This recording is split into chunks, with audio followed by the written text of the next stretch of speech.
Dr. Syed Akifuddin is a postgraduate in oral and maxillofacial surgery and completed his fellowship of ICCI in 2014. He has been working with Cortical Implantology since 2014 and currently a teacher of International Implant Foundation. His special interests are atrophic jaws, reconstruction of dental segments in resected jaw bones, zygomatic and pterygoid implants. Welcome, Doctor. I think it's afternoon now. So good afternoon, everyone. Thank you, sir, for the introduction. So I think that is quite humbling, and I'll directly go on to the presentation. I come from the city of Hyderabad, the city of Nawabs, which is famous for the monument of Charminar, the Faraknuma Palace, and the famous Hussain Sagar Lake.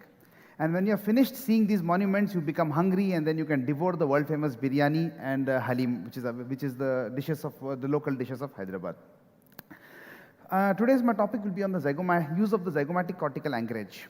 The zygoma cortical anchorage was first conceptualized and developed by none other but the Professor Brennemark. And he developed it, he patented the process, and he developed the first implant, the Brennemark zygomatic implant. And the application of the zygomatic implant in the first situation was in the cases of maxillectomy cases where there is nothing like a maxilla left in the patient's mouth. The only thing the patient has is a zygoma. So for that, Professor Brennemark developed that concept.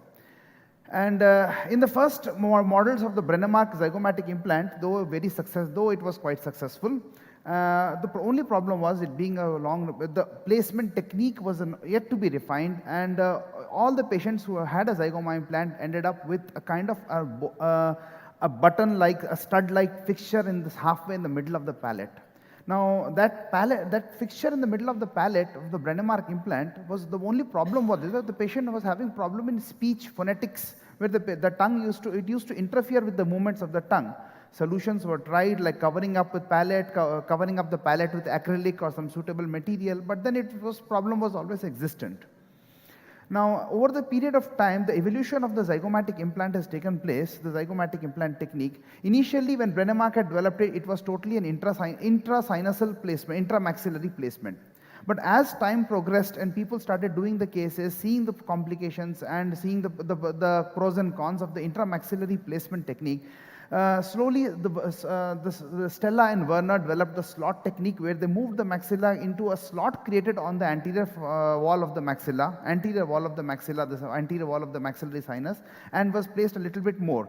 And now, as time has progressed, it has come to the extramaxillary zygomatic implant, which is having very few complications with respect to the maxillary sinus.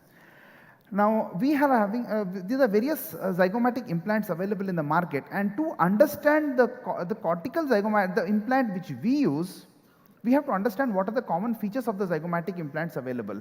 So for that reason, what I have done is they made a simple classification, a very unofficial, informal classification of the zygomatic implants based on the clinical features available, based on the mechanical and the design features available. So we have the implants. One is a fully threaded implant, one is the apical threading present only at the apical region, and the other one is the apical and crestal threading, a portion of two threads. Okay. Then we have the zygomatic implant with the fully rough surface, the partial rough surface, and the total smooth surface. Then we have the zygomatic implant designs in the monoblock design, and the two-piece or the three-piece, with either connecting to a multi-unit abutment with an internal or an external hex. And then we have the rigid and isoelastic designs. When we understand this classification, automatically we know what are the specific salient design features of the ZDI zygomatic implant, what we use. Now, this implant is a total smooth surface, a narrow shaft which permits non-invasive placement technique. Isoelastic implant, it's bendable, it has a certain degree of elasticity which can be taken use of, if made use in the proper way, it can be used to our advantage. And then it's a monoblock implant, monoblock design with a bendable neck. It's aptly called as the BCS Big Brother. Now, the biggest fear of an implantologist in today's age, when we have various varieties of surface treatments available for the implant, where the surface has been roughened, is the bacterial and the plaque addition to the implant. And the next thing what happens when the